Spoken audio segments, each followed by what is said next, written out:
Les sous-entendus du pervers narcissique. Les sous-entendus du pervers narcissique pourrissent littéralement la vie de sa victime. Il s'agit d'un emploi du langage dans sa dimension symbolique qui joue sur plusieurs niveaux de compréhension. C'est ainsi que les pervers narcissiques sont les rois du non-dit et de l'ambiguïté. La victime ne sait jamais à quoi s'en tenir car tous les aspects de la communication peuvent en moduler le sens. Ton, contexte, équivoque des termes. Explication. Cette réflexion est tirée d'un article du site internet www.pervers-narcissique.com dirigé par Pascal Couder, psychanalyste et psychologue clinicien, co-auteur de l'ouvrage de référence « La manipulation affective dans le couple, faire face à un pervers narcissique ». Depuis plus de 30 ans, Pascal Couder et son équipe de thérapeutes, spécialistes des questions autour de la manipulation sentimentale, prennent en charge les victimes de PN francophones partout dans le monde grâce à la vidéoconsultation. Rendez-vous sur pervers-narcissique.com pour accéder gratuitement à une multitude de ressources précieuses. Les sous-entendus du pervers narcissique. Rien n'est jamais spontané et sincère dans le discours et les sous-entendus du pervers narcissique. Le double langage est en permanence calculé pour obtenir des effets souhaités sur sa proie. Rien de plus facile pour lui, car il est le dominant ou la dominante de la relation. Il est celui dont les ambiguïtés ont vocation directe à jouer sur le terrain des attentes de sa victime, de ses besoins inextinguibles d'affection, de reconnaissance, d'encouragement, etc. Les sous-entendus du pervers narcissique jouent en réalité avec l'inconscient de la victime et se posent à contre-emploi de ses attentes. Exemple. « Mais si, tu sais bien que j'aime ta sœur. » La victime, en réalité, n'en sait rien, mais demeure suspendue à cette attente. Et ce, même si le comportement et les actes de son bourreau la trahissent en permanence. Car piégée par le sous-entendu du discours, elle ne peut en général pas tomber le masque derrière lequel le pervers lui sourit. Pourquoi? Parce qu'elle est en proie à une dissonance cognitive entre deux niveaux de compréhension. Le niveau inoffensif, qui est de pure forme, et le niveau sous-jacent, le sous-entendu, malveillant et sournois. Ce qui l'empêche, sur le coup, de prendre vraiment conscience de ce que l'autre veut dire. Pour cette raison, la blessure va demeurer en elle de façon latente, non verbalisée et non consciente. Au fur et à mesure que le temps passe, elle s'additionne à d'autres du même type qui viennent insidieusement polluer son propre ressenti sur elle-même en rapport avec l'estime qu'elle se porte. Dans les cas les plus graves, ce processus peut même aller jusqu'à amoindrir sa conscience même d'exister. Sous-entendu, mais dit quand même. Les sous-entendus d'un pervers narcissique émaillent donc son langage de blessures narcissiques à l'adresse de la victime. Mais leur nuisance ne s'arrête pas là. Leur flou, leur manque de sens précis permettent au PN de ne jamais abîmer sa façade, mais au contraire de faire culpabiliser le partenaire. « Mais je n'ai jamais dit ça », pourra-t-il se dédouaner si l'autre en vient à se plaindre. Ce flou artistique lui permet aussi de jouer sur les mots et sur la double contrainte. Exemple. Je te dis de le faire. Mais si la victime s'exécute, « Mais non, je ne t'ai jamais demandé de faire ça. Regarde comme tu t'y prends. » Mais si elle ne le fait pas, « Tu vois, tu ne m'écoutes jamais. » Ce mécanisme va lui permettre de prétendre avoir dit ce qu'il n'avait jamais dit et de nier ce qu'il avait affirmé.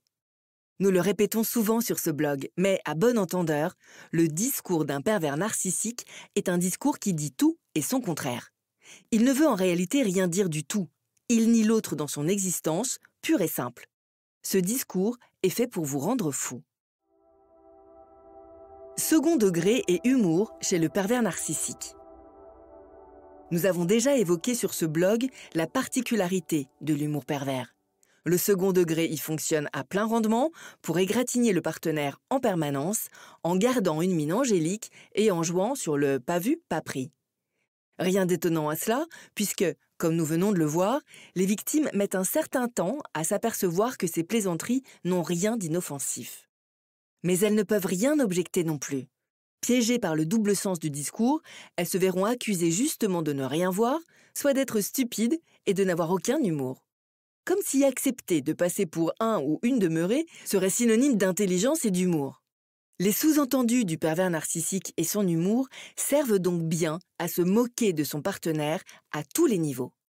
Toutes ces attaques humoristiques relèvent bel et bien du premier degré. Elles sont bêtes et méchantes. Mais le second degré sert à les blanchir, à les faire passer en contrebande. L'humour induit toujours un « ce n'est pas grave » ou, comme le disent les enfants, « c'est pour de rire », reléguant ainsi la souffrance de la personne blessée sur le plan du simple accident de parcours. La cruauté mentale la plus aboutie revient d'ailleurs souvent à ajouter dans ce type de situation « Ah, je t'ai blessé, vraiment ? Pardon alors ?» Et les sous-entendus du pervers narcissique ne s'arrêtent pas là. Ils se manifestent sans cesse au quotidien au travers de plaisanteries teintées d'humour noir et judicieusement placées à certains moments clés. Drôle ? Loin d'être drôle, cet humour tourne facilement au festival de grossièreté dans l'intimité.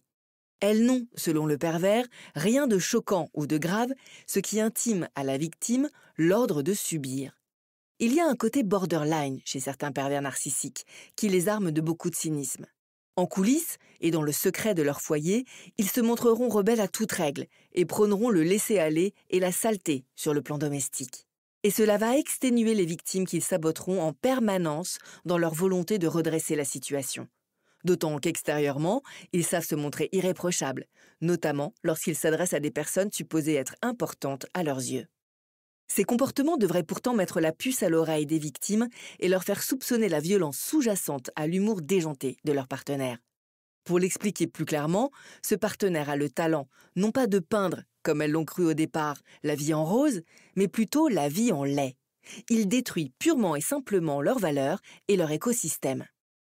Quant à avoir de l'humour avec ce type de partenaire, cela est fortement déconseillé et même dangereux. Une personnalité narcissique n'a profondément aucun sens de la dérision car elle se considère comme sacrée. Elle pense aussi que sa victime n'est pas suffisamment estimable pour avoir le droit d'être drôle. Mais surtout, l'identification projective qui la caractérise lui fait réellement croire que son partenaire la ridiculise intentionnellement. Sa colère peut être alors homérique et la violence n'est jamais très loin. Vous n'y voyez pas clair dans une relation avec un partenaire instable, déroutant et pathologique ? L'accompagnement d'un professionnel de l'écoute peut vous aider à vous en libérer. Pascal Couder, psychanalyste spécialiste des manipulateurs, vous assiste sur toute la France, en cabinet ou en visioconsultation.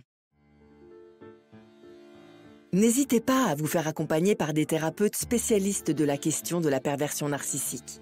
Rendez-vous sur www.pervers-narcissique.com et trouvez-y de nombreux conseils sur comment gérer la séparation, comment gérer l'après, la reconstruction, et vous pourrez également rentrer en contact avec un membre de l'équipe. Ne restez pas seul. Merci d'avoir écouté ce podcast. Rendez-vous très prochainement pour un nouvel épisode. N'hésitez pas à vous abonner pour ne rien manquer des prochaines publications. À très bientôt.